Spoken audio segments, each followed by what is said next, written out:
It's great. Does this work? Yes. It's great to see you all. Aloha kako. Welcome to the very first Brown Bag biography session with Mari Matsuda and Malia Osorio. Trying not to stand in front of our speakers. My name is Cynthia Franklin, and I'm acting director of the Center for Biographical Research, while Craig House is bringing chairs in on sabbatical, but kind of, sort of on sabbatical.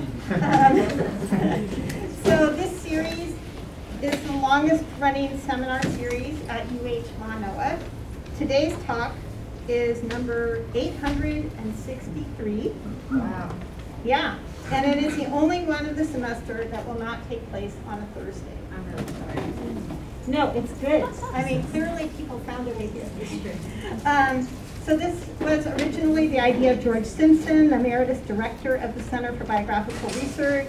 It is organized and publicized and managed by GAs Carson Campos, Keone Rodriguez. Keone, please raise your hand. And our new managing editor, Laura Dunn, who's over there. Please give a welcome to Laura. We're so excited to have a new managing editor on board, and it's just, anyway, we feel very lucky to have you, Laura. We have an exciting and full lineup this semester, and please, I've already noted this is the only non-Thursday one. They will all be at noon except for one that is at 3, and the schedule back there marks, kind of gives you the lineup. The next two will be next week, September 18th. Kate Lingley is doing Women in the Public Sphere, Patronage as Autobiography in Medieval China. Kate, I think that's you. No, maybe not. Okay, and then Angie Cruz, the following week is going to be speaking on a word I can't pronounce, Estra K Calbi. I don't know what that means, but I will find out. /sideways/onwards, writing as a return to borderless futures. And I would also like to note that today's talk is being recorded. So if you are here, you are consenting to the recording and may appear in the video. And we also are asking that people do remain masked through the event. There are masks back there if you didn't get one. So it is now my pleasure, although a bit of a daunting one, given my tremendous respect for the speakers, to introduce Mari Matsuda and Malia Osorio. And I'm going to be doing this wearing not only my CBR cap, but my students and Faculty for Justice in Palestine at UH cap, because we are a proud co-sponsor of this event. So Mari Matsuda is a lifelong participant in people's movements to end all forms of subordination and violence. When I first met Mari, I knew her as one of the founding practitioners of critical race theory, or CRT, as a law professor when there were next to no women of color teaching in law schools, and as a visionary whose activism was not separable from her scholarship. When I was a graduate student in English, CRT had revolutionized my own and my classmates' understandings of race. And however ill-informed, those currently attacking it today are quite correct that it poses a threat to a white supremacist, colonial, heteropatriarchal status quo. So it continues to do its amazing work in the world. Mari is the author of several books, some co-authored with her partner, Charles Lawrence. Where's Charles? There you are. And you also can read about their love story in Flux. She has written 40-some journal articles and book chapters, a few dozen other publications in venues including Ms. Magazine, The Nation, and the Boston Review. Her work has been the subject of symposia and special journal issues, and has informed her award-winning teaching, her contributions to social justice organizations, and her community activism. She was recognized in 1999 as one of the 100 most influential Asian Americans. She has not stopped doing things since then. She did not rest on those laurels, nor did she rest on her lawyerly laurels. Since retiring from the Richardson School of Law, Mari has thrown herself into making art in a variety of media that involve using found objects and instruments constructed out of rescued parts. She makes metal sculptures, woodblock prints, charcoal drawings. Here are these, truly spectacular copies of those. and engages in performance art. Her art is an extension of her other work in the world. In describing her initiative, the Peace Orchestra, Mari says, "In movement building, we knock on doors and organizing. In theory building, we argue and write. In radical imagining towards our fullest possibilities, we make art." She will be discussing this art today, and having viewed it at openings at Aupuni Space and Native Books, I can't wait to hear her stories about it. But I do want to say that it is made in and for this community. It is a tribute to radical Wahine and to a long history of decolonial dreaming and resistance, the forms of oppression that Mari shows to be interconnected. So now Malia. Malia Osorio, an Oiwi mom, and I'm like blocking you, it's so awkward. I don't know. An Oiwi mom, aloha aina, and visual artist born and raised in Hawaii, is part of this community of artist activists engaged in making a world we all want to live in. And here, a word about my shirt. Designed by Malia, it is one example of how, as an artist, Malia gives small but significant ways to share dreams of freedom. I've joked, though this is really true, that most of my wardrobe consists of t-shirts made by Malia. I love these shirts because they are one way to move through the world, refusing to normalize or stay silent about genocide, and to spread unapologetic visions of a free Palestine and of abolition and a decommodified aloha. On the day that I gave one of these to Shankar's son that says aloha is abolition, or abolition is aloha. And on the day it arrived, he let me know and had already prompted conversations with his friends in the Bay Area who were like, oh wait, I thought aloha meant hello. And before I met Malia in person, I knew her for her fierce activism. The photo of Malia face-to-face with Haole Osorio chained to the cattle guard at Mauna Kea is among the most iconic of the Kutiai Mauna movement. And perhaps it is no coincidence that for Malia, as for Mari, her love story cannot be separated from her activism. I also know Malia had been at Standing Rock at age 22 and was one of the hundreds arrested for opposing the Dakota Access Pipeline, and that she had gone to Palestine with the Palestinian Youth Movement, forming relations that brought Nadia Tanous to Honolulu last year for SFJP's Decolonial November. She has since become one of my favorite artists. SFJP has been lucky to have our logo designed by Malia, and she has brought art to many of our events, screening designs that are boldly political, rooted in cultural, political, and environmental movements that she participates in, and strikingly beautiful. So I could go on expressing my love and admiration for these remarkable artists and activists, but I'm going to conclude by, what did I want to say? By expressing my gratitude that in this time of genocide, they remind us that resistance can be as beautiful as it is necessary. Please join me in welcoming these remarkable women.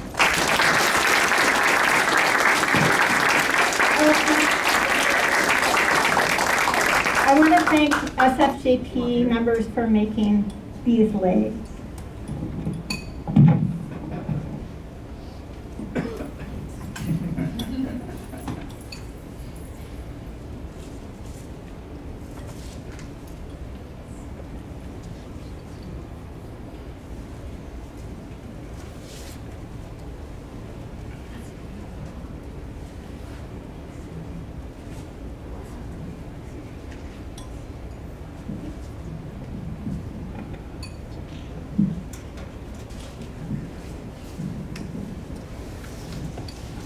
Cindy, thank you so much for that gracious introduction.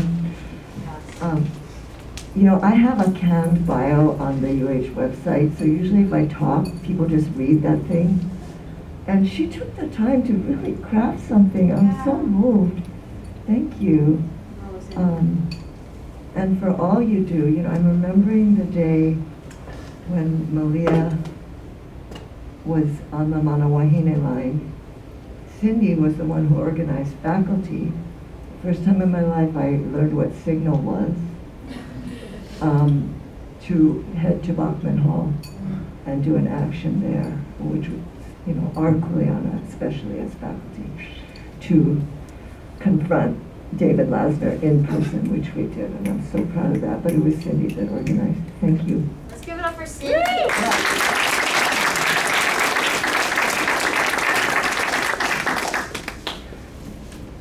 So we're each going to say something briefly about our art practice, and then we're going to ask ourselves questions and answer them about why we do what we do. So I started out in art as a metalsmith. I just was a maker. I liked making things. It gave me pleasure. But then I discovered printmaking, and it was a moment when Trump first got elected, when I was first going in the print studio. And what I learned about print was you can work fast. So like that banner, no racism, no sexism, that was January 2016. We had to hit the streets to say that we are not going to accept fascism. And I did that in one afternoon, made 5 of them. One of them was stolen by campus police. But I still carry it in demonstrations because unfortunately, we're back where we were with a real existential threat to democracy going on the continent and affecting us. Yeah, ICE is here, and we have to start putting pressure on our legislature to stop that. So I would like to thank Malia for this print. It says, "Fuck ICE." This is the first time in my life that I'm wearing an expletive in public. And it's thanks to Malia. In our family, we have a saying that we got from Chuck's dad. If you're going to preach a radical sermon, wear a conservative suit. So I spent a lot of my life in a navy blue blazer saying radical things. But I think it's really time to go in Malia's direction, which is the fire, because it is an emergency. So my art practice is drawn from history, often, because I'm old and I saw things in my lifetime that now when I talk to young people, they don't know about it. So I feel a sense of urgency to get stories out and to honor people who have never given up.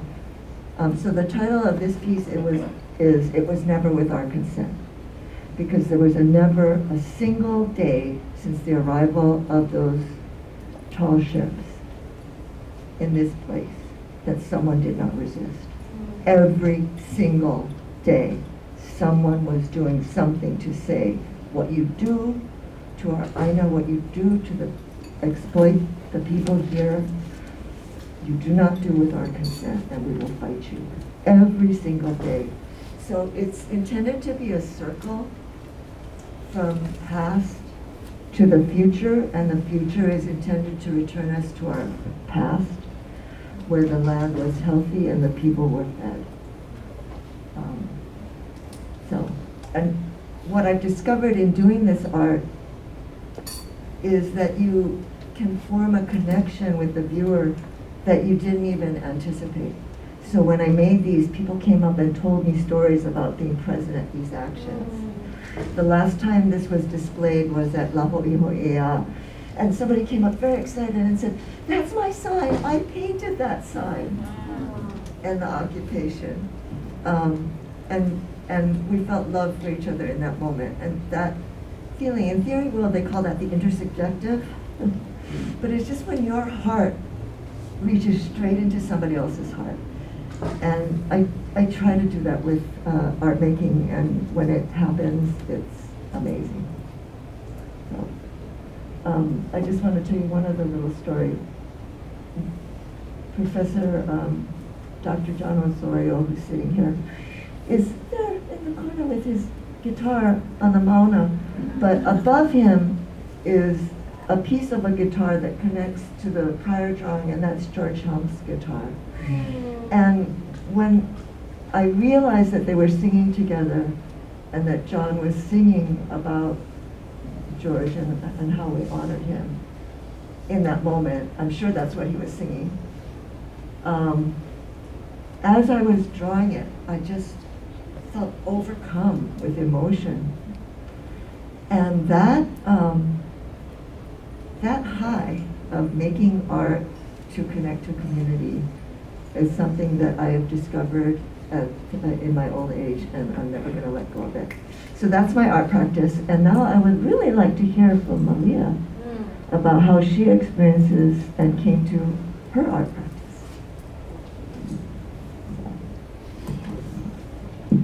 Hello, my kako. I just want to start off, if it isn't abundantly clear, Free Palestine. Yeah, let's hear it, everyone. Free Palestine. Free Palestine. Free Palestine. Free Palestine. Free Palestine. Free Palestine. Inshallah. I want to say, so I dropped out of college many years ago and came back to finish my art degree. And finish is a really gracious word because I still had years to go. But finish I did. And the first drawing class that I took, it was just an intro to drawing class. Professor Kaning Fong I was drawing my daughter who was, I think, just born at that time. And when I turned in my work, this was all on Zoom, he looked at it and he said, I can tell that you love her so much by the way you drew her. And as I see Auntie Mari's art, you can see how much she loves this land, how much she loves these people, how much she loves this movement by the way she draws. And after Professor Cunning told me that, I had never looked at a drawing the same way again. So I challenge you, if you see a sketch or a drawing, a painting, try to see how they loved their medium, how they loved their subject. Try to see the strokes and the decisions that they made to portray that love or that hate, whatever they're doing, right? So I challenge you to see the love in Auntie Mari's strokes for her subjects and the movements of our people. I think that's really important. I've always been an artist, and I say that loosely because I've always loved art. You know, as a kid, you grow up creative, drawing, whatever, but that's always been a constant in my life, and my life has been ever changing. And it's something that has taken me up until now to be really comfortable with. I've never been very good at one thing. I've always been a jack of all trades, master of none. And I think becoming a mom, returning to school, and really honing the art is something that I'm really grateful for. My art practice is similar to Auntie Mari's in this, I guess, realization of printmaking. I've always wanted to find a medium that really spoke to me and like a style that I could call mine and keep perpetuating. And it wasn't until I took Charlie Cohan's class that I realized printmaking is it. As Kanmaka, printmaking has always been a part of us with Kappa. And then through activism, printmaking's roots are so intertwined with activism and getting the word out that I just knew this was going to be my medium, and this is how I was going to continue my work as an activist and as an artist. But like Auntie Mari said, we want to make this a conversation with ourselves. Auntie Mari coming from the generation she has, and then me coming from my generation, I think you're going to get a really beautiful sense of who we as younger activists and organizers are, where we come from. The work that we have built our voices upon is the work of Auntie Mari's generation. And it's important, I think, that we do come together and we do have this conversation so that we can really show gratitude for each generation and know where we come from to understand where we're going. With that being said, here's the first question. I actually want to couple the two questions together because I think that they can go hand in hand. So our first question is, why do you make this art? Which I think we've talked a little bit about, but let's go deeper into it. Why do we make this art? And there is a sense of privilege in making art during such a violent time. a time where Auntie Maria and I discussed is like no other, where we bear witness almost every day through social media on our phones, and whenever we want to open it, we bear witness to it. And it's a time that's incredibly unsettling, and it's a time where we all need help, and we all feel something. So there is a privilege in making art during this time, and how do you justify doing it?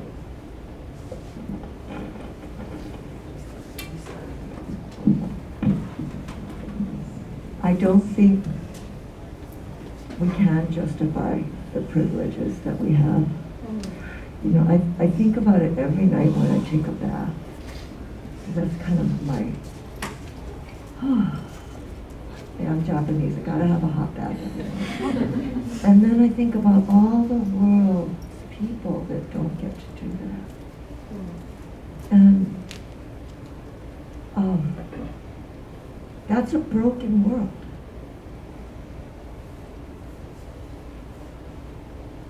So there were many times in the studio where you do feel this is insane. Here I am working on a drawing when someone is watching their kid die in their arms. And the US government that I pay taxes to paid for that bomb. So, I don't think you justify, but I think you figure out how to move forward. I think, one, we should keep that discomfort. We should never feel comfortable with it.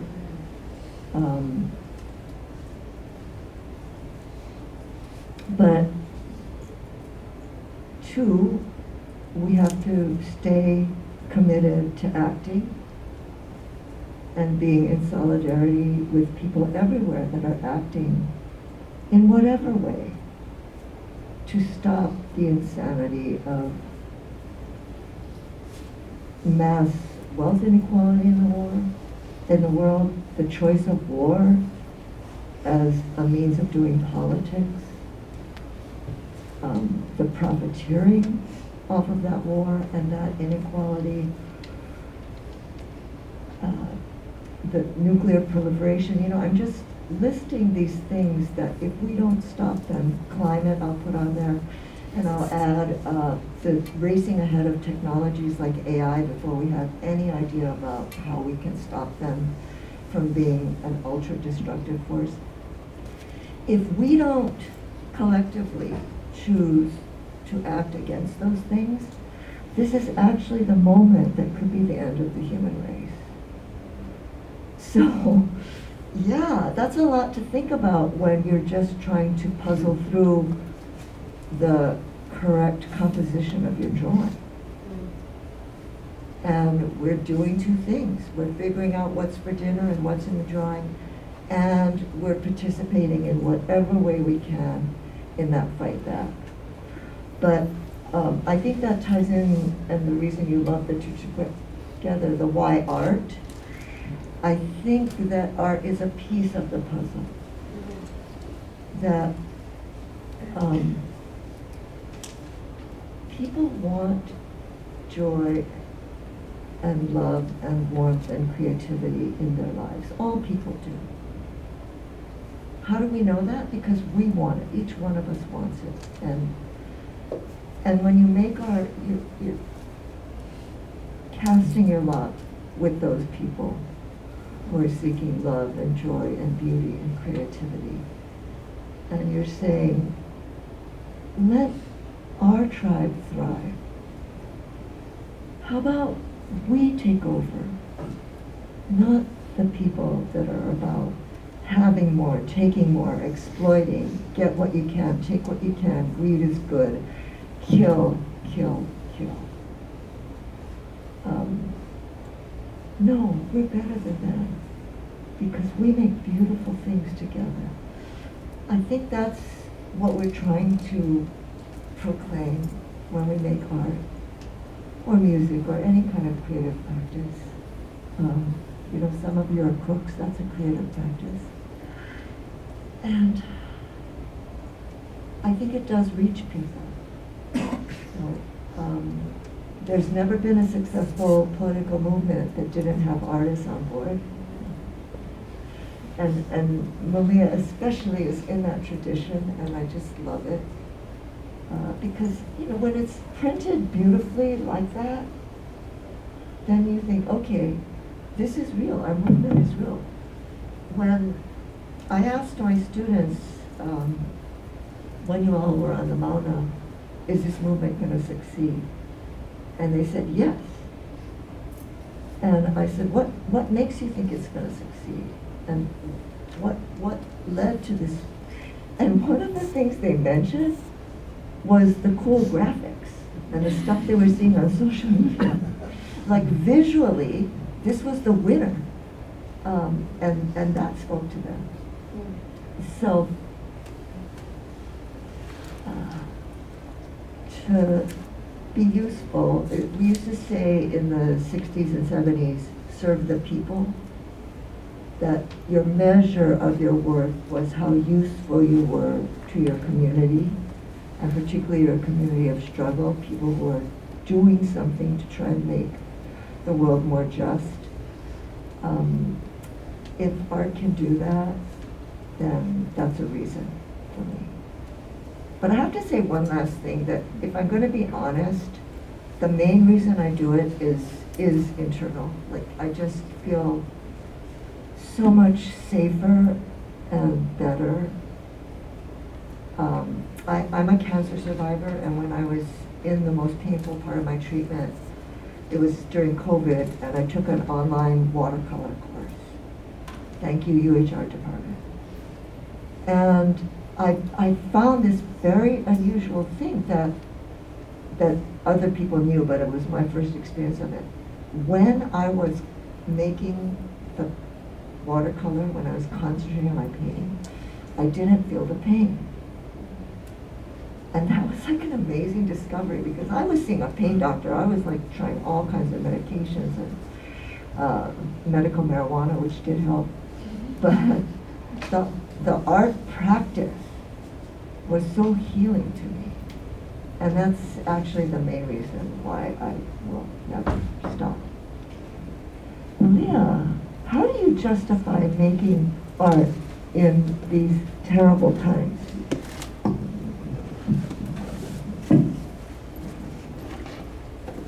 Man, what a question. That was so cheesy. We thought of these questions. It's really such a treat for me to be able to figure out these questions with Auntie Mari, because it's also something that I want to learn from her. I'm an activist through and through, and I will say that first and foremost, maybe now after I say I'm a mom. And then I'm an artist. You know, I spent 4 to 5 years of my life on front lines, living in pipeline resistance camps, which allowed me to have the privilege of traveling to Palestine back in 2018. And then I became a mom. And it was really clear to me that I could not stand on front lines, at least right now, while I have young children. Because my commitment is now to them, and to raise them into good community members, and to protect them. And I think it's also a humbling experience, because as much as I want to stand on front lines and can't, I also now know what it means to really believe in your community, and know that there are other people who are going to stand on the front lines, and it's not just me who's going to make a difference. So we have to step aside and let others experience that, and allow ourselves to trust in one another in those big ways. So coming back to school, I took it really seriously that my direction was going to be through art. And art has always been a part of the front lines and movements, like Auntie Mari has said. And it was something that I knew I could do in a good way that would still make a difference, because I take really seriously the positionality of movement artists or cultural artists, as Josh McPhee of Just Seats Artist Collective says. And again, that's rooted in printmaking, right? Printmaking is fast, it's totally reproducible, it's fun, and it's like just GarageBand, right? Like anyone can do it. You get a screen, you expose it, and then anyone can pull, and you can pull for hours on end if you have the right equipment and materials, and people can donate to you. It's not fancy. I am not a fine artist. I did get my BFA, but I got that so I could show up to movement spaces in a good way. I wanted to take movement really seriously, and I wanted to show up as an artist with my skills and say that I have taken the steps to hone in my artistry so that I can show up for your movement in a good way. And I think that's a really key aspect as a movement artist. If you decide to go that route, or if you decide to participate in movements through art, is that you take that positionality incredibly seriously.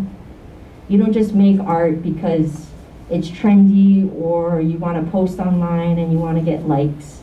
You don't make art for the money of it. You don't make art because you think you're going to get clout and fame. You make art because you know it matters. And learning from movement artists such as Emery Douglas of the Black Panthers has allowed me to like really sit with that. And again, coming back to the university, I am not an academic. And I've always, as a frontline person, I've always had a problem with academics. I've had a problem with professors or scholars taking up time and space, writing things on the backs of us on the front lines. Well, they make money and get compensated, and people on the front lines are looking at their bank account with 5 cents, not knowing how they're going to get to their camp at the end of the night, or where they're going to eat, or having to ask for donations just so they can eat or stay warm in the cold. And it wasn't until I met Heoli that I realized why scholars are important. And I think that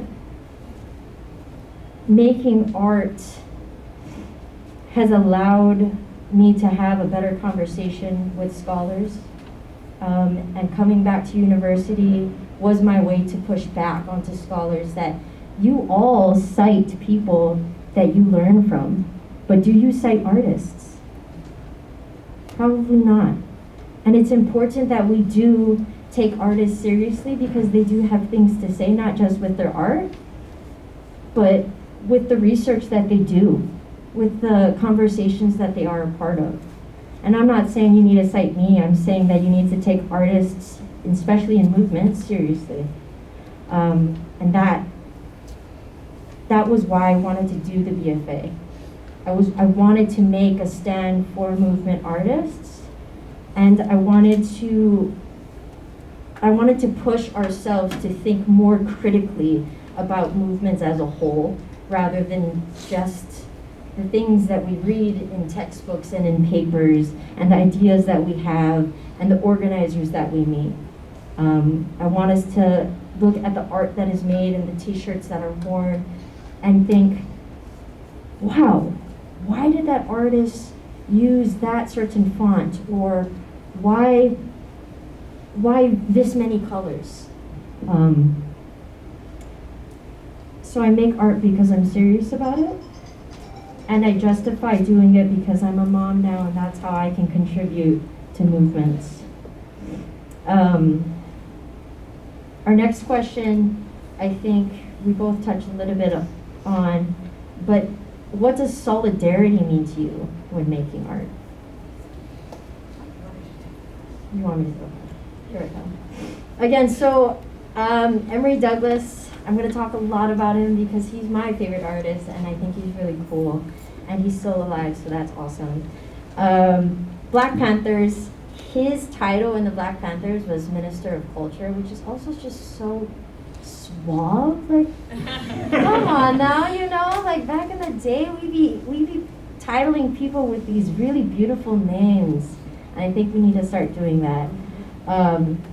So Emory Douglas, Minister of Culture for the Black Panthers, he helped really to shape the Black Panther newspaper. And if you don't know about that, I think you should go look it up because it's important. I have over there some newspapers from the Palestinian Youth Movement, which it was a practice that they had been doing, but it stopped, and they had just recently revived it, so please take one. And I think, you know, in terms of art, we sometimes don't think of a newspaper as art, but it is, right? And Emory Douglas showed that. You have to consider layout, you have to consider text, you have to consider colors, right? And back in the day, you know, they were only allowed to print with 2, maybe 3 colors, depending on their budget. And so Emory had to think really seriously about the colors that he chose.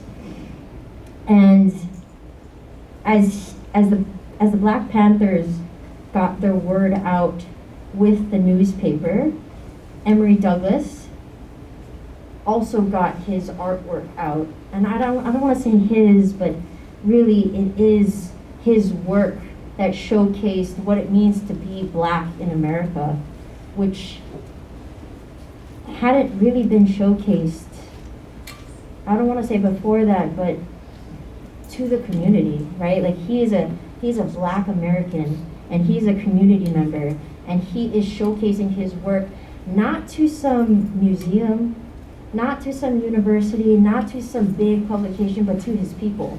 Because the Panther newspaper was for his people and people in solidarity, right? So as his work got out, people started to recognize Emory Douglas, his style and his name, and he became a part of conversations, and he became a part of different movements, and he took that really seriously.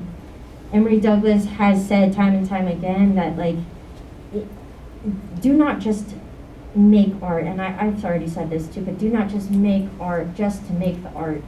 If you're going to make art about another movement or someone apart from you, or people's apart from you, take the time to really be in solidarity with that. And don't just move past it after a week, after a year, after a month. I take really seriously the fact that I had the privilege of going to Palestine, and some of my best friends are Palestinians. And so if we are going to say free Palestine, but you do not know a single Palestinian, I urge you to put in that work to make friends with Palestinians. Because we cannot free Palestine if we're just doing it by spewing rhetoric that we hear, right? Like, we need to organize in a very intimate way with one another so that we can understand that we are all very, very similar. Palestine was the first place I had been to out of so-called America. It was the first place I had ever been to where I did not hear English around me. And it is literally on the other side of the world from Hawaii, and I could not feel closer to home. Palestinians are just like Hawaiians, and I saw that in the ways that they farmed through their terracing because they live in a hilly area. I saw that in the ways that they care for one another, and especially their visitors. I saw that in the way that they love their food, and they love their plants. And they show that by gifting you with abundant loads of olive oils. You know, we travel with pa'akai or salt, and that's often a gift that I will give others. My best friend traveled with a half-gallon of Palestinian olive oil from the Bay Area to here, and I was like, dude, like, weren't you afraid that it was gonna spill everywhere? And she's like, you know, we operate off of prayers, and like, here you go. But they know, like, my friends know that if they come visit me, like, they gotta bring olive oil, and it's just like, it's delicious. This is how we love one another. So solidarity to me is not something that I take very lightly. It's something that I think is incredibly intimate. And I think that when you make art, just like how we showcase how we love someone in our strokes and the decisions of our strokes, We should operate similarly when we decide to be in solidarity with someone else. Every action should be a stroke of love that you have for those people in that community. And again, if you don't know them personally and intimately, if you cannot tell stories or retell stories of them and their lands and their childhood, how can we seriously say that we are in solidarity with one another? I can retell you stories of my best friends, people in Jaffa, how they love oranges and citrus, and how her grandmother had helped refugees, and how those refugees ended up killing most of her family. And you don't get those intimacies until you really take seriously your solidarity with those people in those movements. So that's what it means to me anyway, when I make art. And I showcase that by not selling the things that I make for other people, because it's not for me. If I sell it, it's for a fundraiser. But it's not for me, it's for them. So yeah.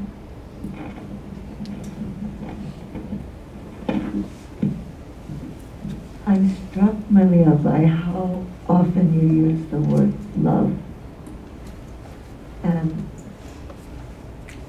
I think of solidarity as a kind of a movement term, but it's actually grounded in emotion.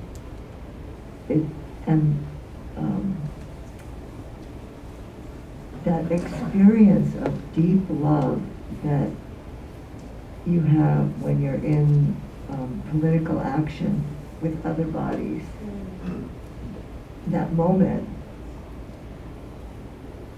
there's actually nothing like it. My friend who's an organizer says, once people feel that, it's a drug. Yeah. They're coming back. And I didn't plan to do this, but I want to tell you one little story from this drawing. In the corner way up there was an occupation of Bachman Lawn. It was a shanty that was built by students protesting apartheid in South Africa and trying to get the Board of Regents to divest. That was a hard ask. Just like now we're asking universities everywhere to divest from Israel. And it involved a lot of different groups, and you know, typically when you do these, there's infighting, like different people have to be in solidarity pushing the Board of Regents. Finally, the Board of Regents called this huge meeting, and they were going to take testimony. And all the hundreds of people came lined up for testimony. I had on my navy blue blazer. I was representing Hawaii women lawyers, and we were going to testify. And for some reason, they moved me to the front of the line. The Board of Regents did. And then after I testified, they said, I don't think we need to hear more. I think we need to have a motion. So then I realized that what had happened was they wanted legitimacy for what they were doing. So they needed the lady lawyer in the navy blue suit to present the testimony that was very formal and legalistic and about equality and blah, blah, blah. And they actually, I think, had planned this all in advance, but we didn't know that. So there were like hundreds of people there all ready to fight. But they took the vote and they voted to divest from South Africa. And the room erupted in screams. And that was like one of those moments. It was such a high because of the solidarity. So Kanaka on campus were leaders in that movement because they understood that the colonialism that was happening in South Africa was the same as what was happening here. Hanani Trask was very active. in that movement. And people don't really know about it now, which is why I stuck it up in the corner of that drawing as one of the many, many actions that have taken place at Bachman Hall. But yeah, that feeling of together we can do anything, and that high you get when you get those wins, if you've tasted that, you're never going to go back. So solidarity is definitely the driver for artists and for people that are feeling powerless to come into their power. Yeah, but another thing about solidarity for me as an artist you get judged a lot because you put your work up, and then there's art critics, there's the art market, there's jurors. Like I'm taking a piece this weekend to put down on a table in front of a juror to find out whether I get into the Craftsman's show or not. And you know what? I don't care what that juror thinks. I care what Malia Osorio thinks. So solidarity means you get to pick who judges you. You get to pick who you're accountable to. And it's an incredible freedom. Like when I was a professor, my commitments were to the community that I felt I was in solidarity with. And if they had problems with something I did as a faculty member with my writing, that I took seriously.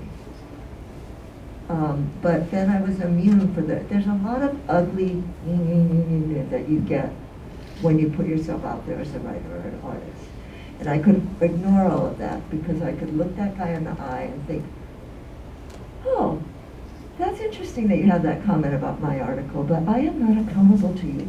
I'm accountable to Malia Osorio and people like her who are on the front lines, who are organizing, who have a sense of history, a sense of commitment to justice. I will let them judge me. And all you other people, I have immunity from this, like I got a shot for a virus. So that for me has been important as an artist, that kind of use of solidarity.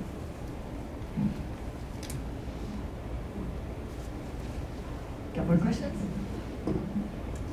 Well, I just want to do a time check. So we have about 20 minutes. And I feel like we've actually answered all of the questions that we did have, but we could go more into it, or we can open it up to questions. How do you guys feel? Questions? Yeah? Sick. Let's do it.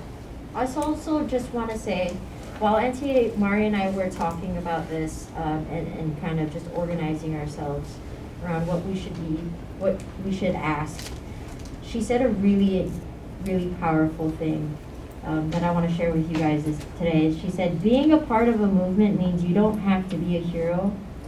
You just have to be a part. So make it a bumper sticker, because I want it. Okay, questions? Questions? This is where you put your hand up now. Okay, yes. Ethan. Just went to the ILW screening of Oplan McElrath, The Struggle Never Ends.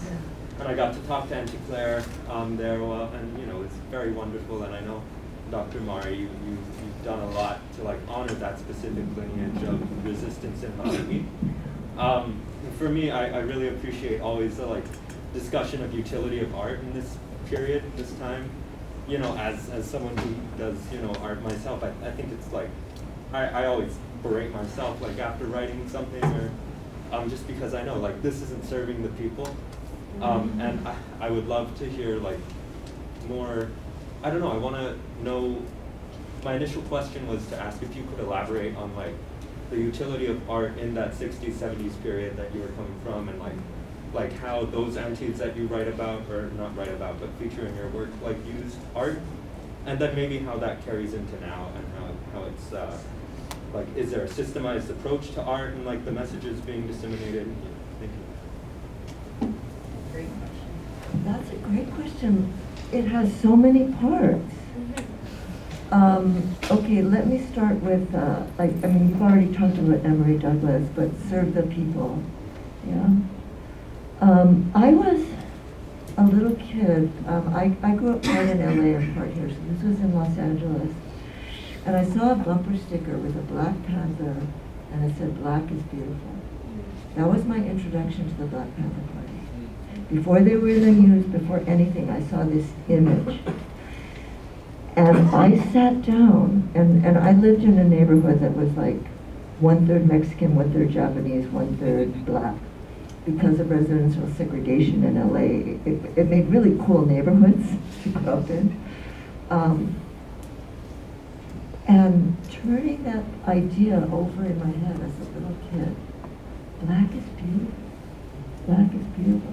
And very quickly the Asian American community picked up on that, that white standards of beauty had been assaulting us, and assaulting us from within, forming self-hatred in our bodies. And that we could just decide to let go of that. I got that message as a little kid, just from that bumper sticker. And a lot of this stuff was deliberately designed to be accessible to people who didn't have the privilege of a lot of education. Boom, you got it. And similarly, you're asking about the period of the 40s and the rise of the labor movement in Hawaii. They did what we would now call zines, but they were very visual, and they talked about the Constitution, particularly around the Smith Act trial, kind of cartoons that would make it very graphic that your rights are being stolen and they want you to be stupid. But you're not stupid because you know how to fight back. So they were fact-based, they were giving you a lot of information, but also had visual punch. One brochure that I'm thinking of in particular was called Fear. And I think Bob McElrath, Aquan's husband, wrote that, but you have to fact check me on that. Because all these things were anonymous too. Because these people were under siege. And they eventually put them on trial. And the Hawaii 7 were put on trial for a conspiracy to overthrow the United States. To overthrow the United States by force and violence, which was ridiculous. Okay, I knew these people. So this is the artwork that I did trying to honor them. This is just a piece of it. But you can see this here. This is Eileen Fujimoto, a sweet and gentle lady who was accused of trying to overthrow the U.S. government by force and violence. It was ridiculous. But they were trying to put them in jail for a very, very, very long time. And part of the fight back was these zines that were, there's no internet, right? So if you want to get an idea out, you use printmaking, visuals, you can do it quickly, get it out. And it got out to tens of thousands of ILWU members who were getting a very sophisticated political education in how money was controlling the interpretation of law and how we could reinterpret law and things like your First Amendment rights and what democracy really means. All of that was conveyed to ordinary working people through the arts.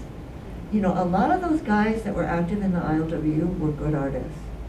Like Dave Thompson, who was a major labor organizer in that period, he was also an artist. And they had connections with artists. So I was just digging around in the ILWU archives and I was thrilled to discover. So your inspiration is Emory Douglas. My inspiration is Elizabeth Catlett, who was a radical Black artist, a printmaker in the kind of 30s, 40s, 50s period. I found her photograph in the ILWU archives because she knew Dave Thompson.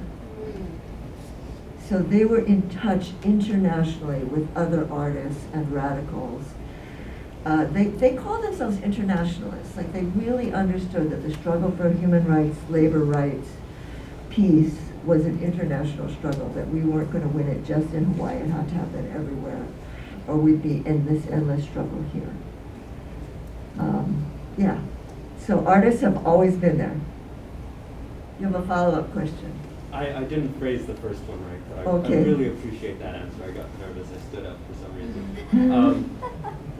Do you think that, sort of following that, like their utilization of like Marxism, like a specific ideology, and like the execution of that are in alignment with that? I mean, in the way that Langston Hughes did it in the early 19th or 20th century, and then later on, like the Black Power movement did it with Amiri Baraka and other like countless like artists. Because I think about poetry, like that's the like, specific whatever. But like, do you think that in doing that and in commitment to that, as the ILW was doing like a very sophisticated and artist like led like education drive, do you think the fact that we don't have like that class-based analysis as much anymore, or like that class-specific like attack, like and sort of like trying to draw the lines, like these are your people, like Hawaiian nationalists, like this is the Hawaiian nation and these are the oppressors, or do you think that's been lost? And this is for both of you. Yeah. Okay, I think two things in response to that. The first thing I think is you meet people where they are. So if someone is in what we might think of as a silo, where their way of coming to social justice is through their silo, I'm going to keep my door open to them, right? But then my answer to, I think, the question you're really asking, which is, how should we be thinking about this now, is you can't separate class-based analysis from any of this. Like, and there's no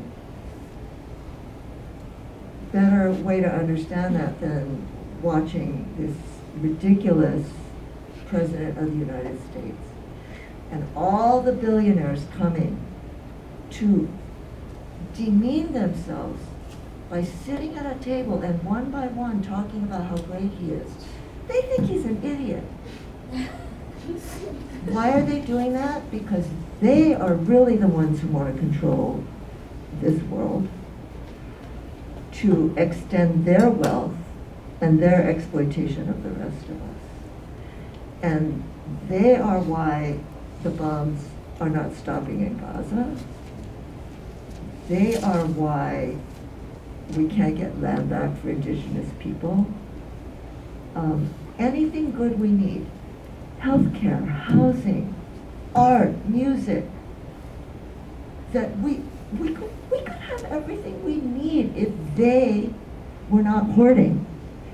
They know that.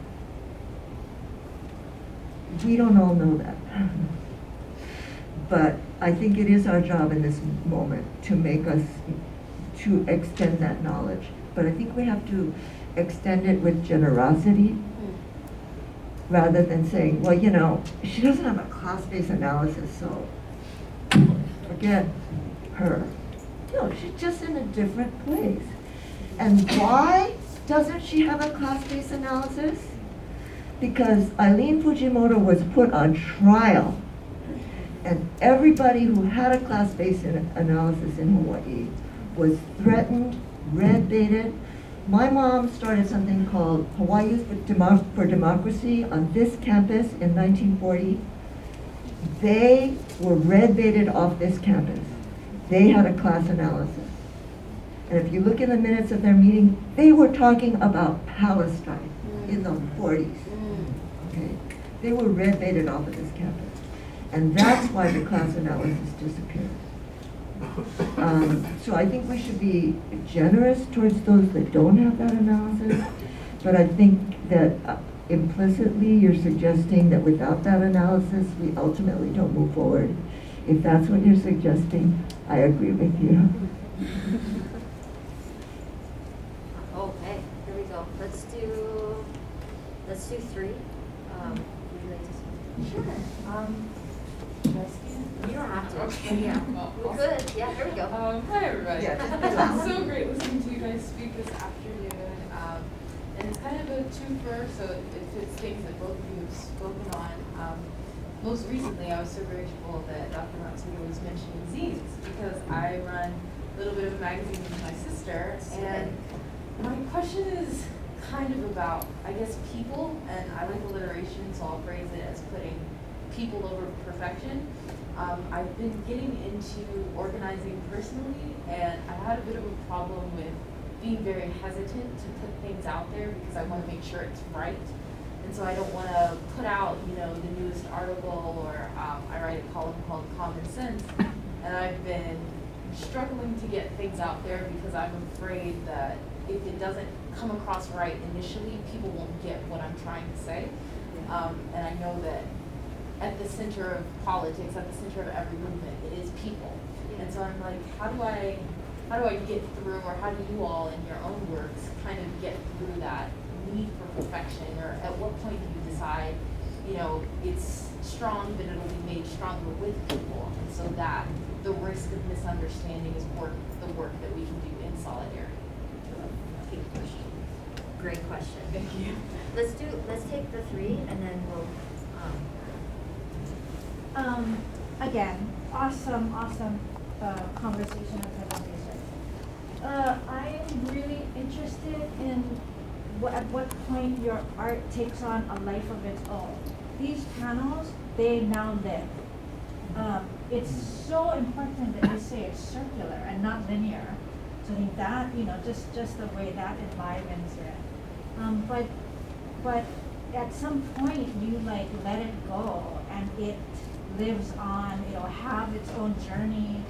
I mean, your images take on a life of their own. So I guess I'm just really interested in at what point do you identify that moment of liberation and release, and where is it headed next? Where will it, what entails the future for all of your work? Beautiful. Nadia? Thank you so much, echoing just the gratitude for this really moving conversation.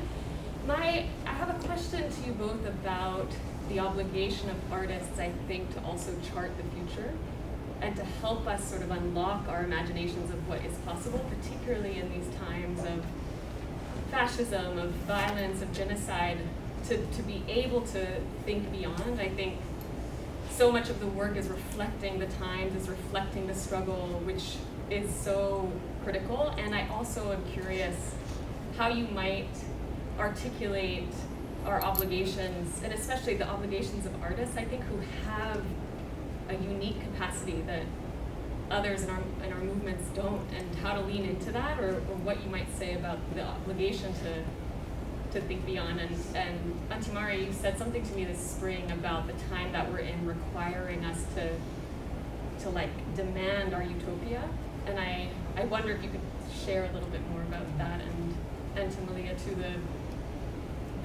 where are we going, I think would be so helpful to hear from artists.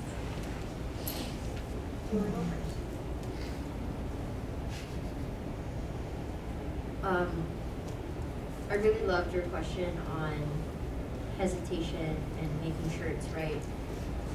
I struggle with perfection, and I also do believe that perfection is a perception. And when I say I struggle with perfection, I don't mean like I need things to be perfect. I don't. And I think a lot of that has to do with being a mom and having very little time and energy. But also my work as a movement artist actually demands that I put things out in a timely fashion. And I think what I do to get over that hesitation, because you're wanting to come correct, right, is twofold. One, I trust in the skills that I have. I trust in the trainings that I've taken and the teachers I've learned from. And I trust in myself. And then 2, I think that there's something really beautiful in a peer review, especially when it comes to words. I think that you gain perfection as we decide to interact with those words, whether or not that's someone commenting on them saying this is wrong, and then it's your responsibility to decide how do you want to show up to that correction. Do you want to admit to it? Do you want to defend it? And then that's an active decision on your part. So I think there's a beauty when something isn't right. There's a beauty in how we decide to create community with that person who calls us out or calls us in. And it's something that I'm actually trying to be better with, because I can be so defensive. I am a full Leo, and I can like come for you. But again, being a mom, I can't do that. Because I don't want my kids to do that.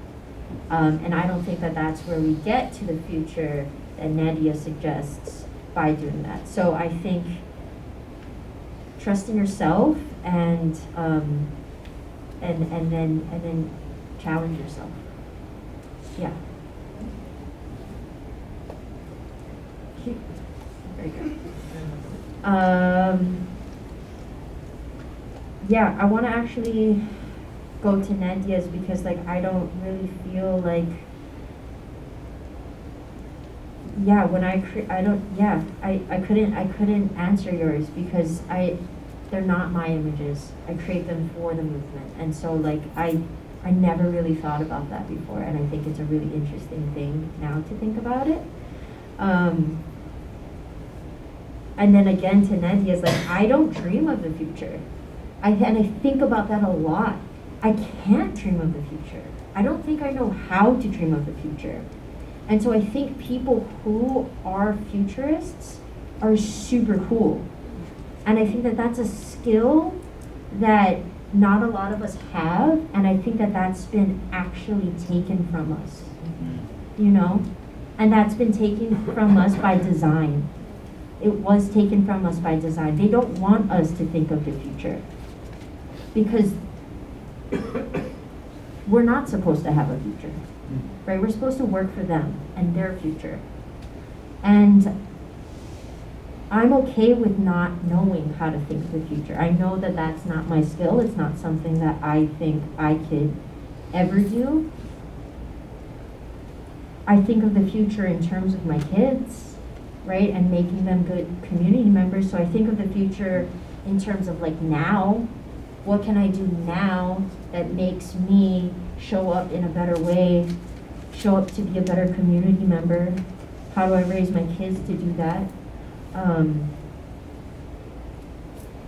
I think artists are very good dreamers. I think a lot of artists are very good dreamers, and I'm not a dreamer.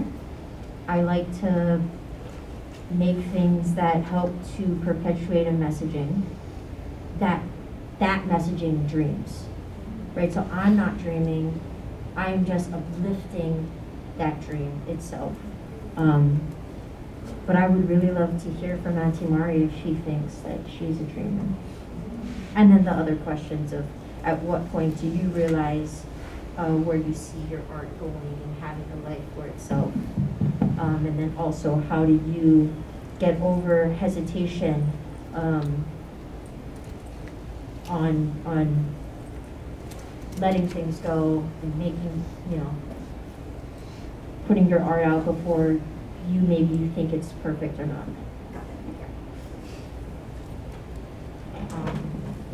I'm going to start with Noel's question. I hope I understood it. But I think it's that the art is never really yours. That's what I've discovered.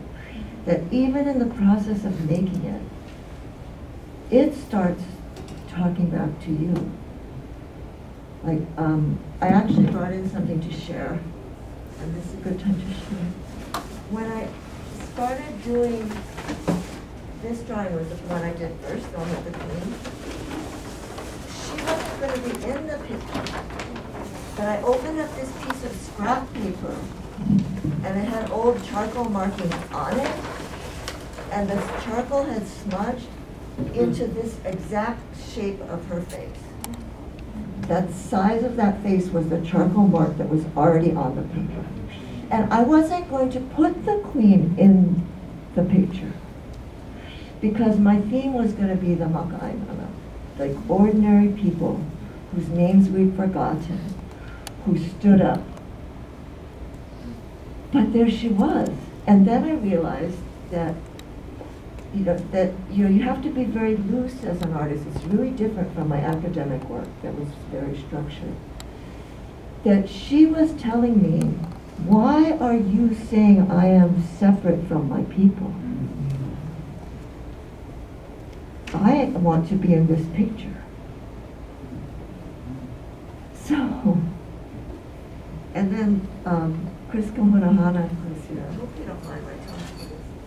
He was my model for the Royal Hawaiian Band member that was fired for refusing to sign the Oath of Loyalty. So we went down to the palace. That day, it was the birthday of Kalakaua, and they had decorated the whole palace in honor of him. And so then I thought, oh my gosh, he wants to be in this drawing. And he's represented by the hula dancers that he brought back. Things kind of just happen to you, like you're not in charge. And that kept happening to me through the whole drawing. I would have encounters, and then it would change how I saw what I was going to draw. I'm a very linear kind of make lists, make plans kind of person, and particularly in my academic work, like I have a very formal outline that I start from in the research and 300 footnotes. And art, you've got to loosen up and let things come to you. So, like Malia was saying, I didn't really make this. Things talk to you, and then when you put it out in the world, like before even you have an exhibit, you have studio visits, and people would comment, and things would change because of things they said. And then you put it in the world, and you have interactions after you put it up. People say things. And so it's never your baby, even though you think it is. It's happening through a much more, okay, grad school word, stochastic process. Stochastic? Stochastic means random. But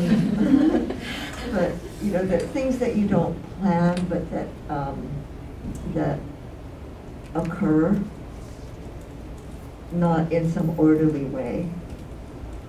And then it goes out in the world. And after I made these drawings, so these were going to be drawings that I would put up one time on a wall.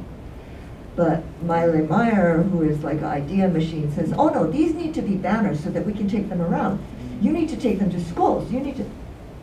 So that's These how. future people, they dream.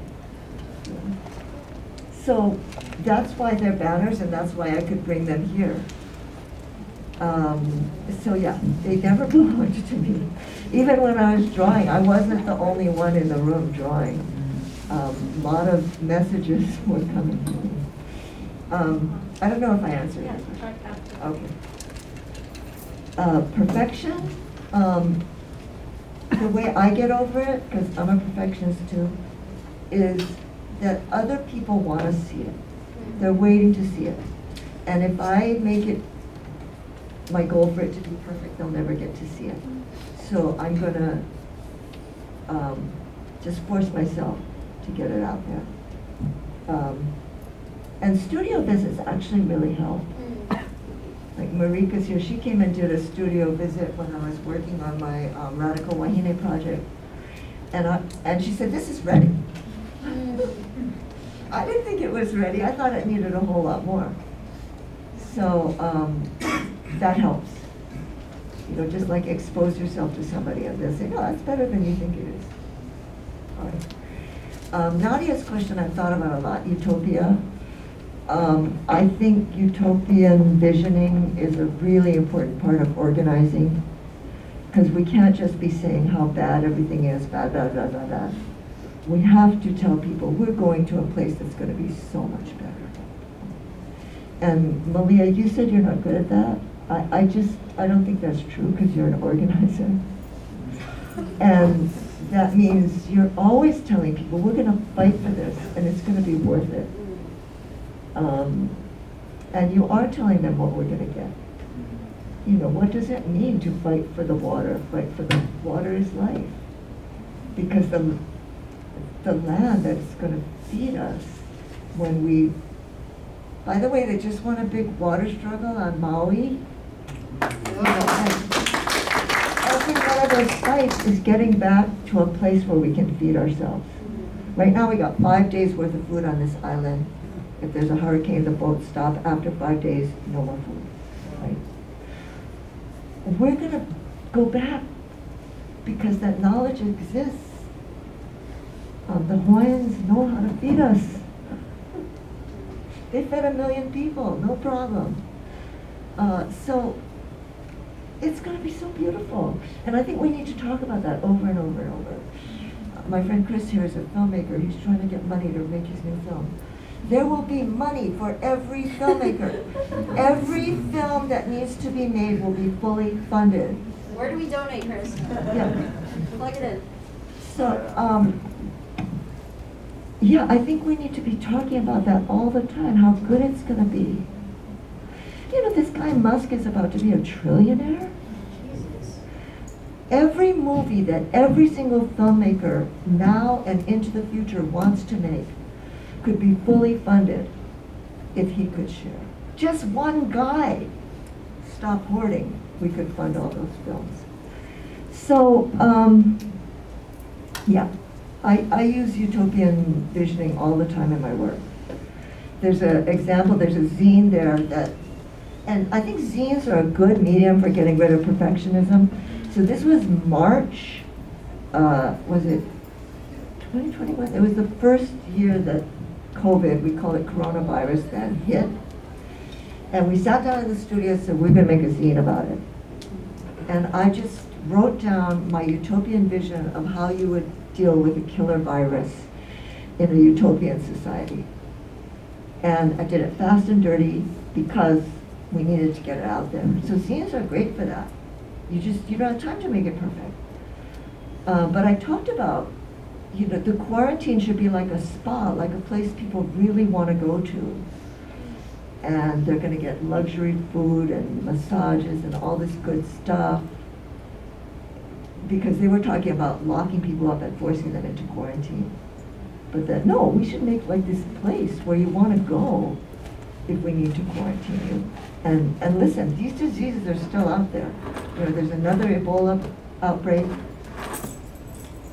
If that hits here, we're going to need to seriously think about how we're going to get people into quarantine. And we have it in our history. It's not going to be Kalau Papa. It's going to be something beautiful and wonderful. Yeah, I think that's an important tool. And we have to be doing it all the time. Okay. Oh, we're over time.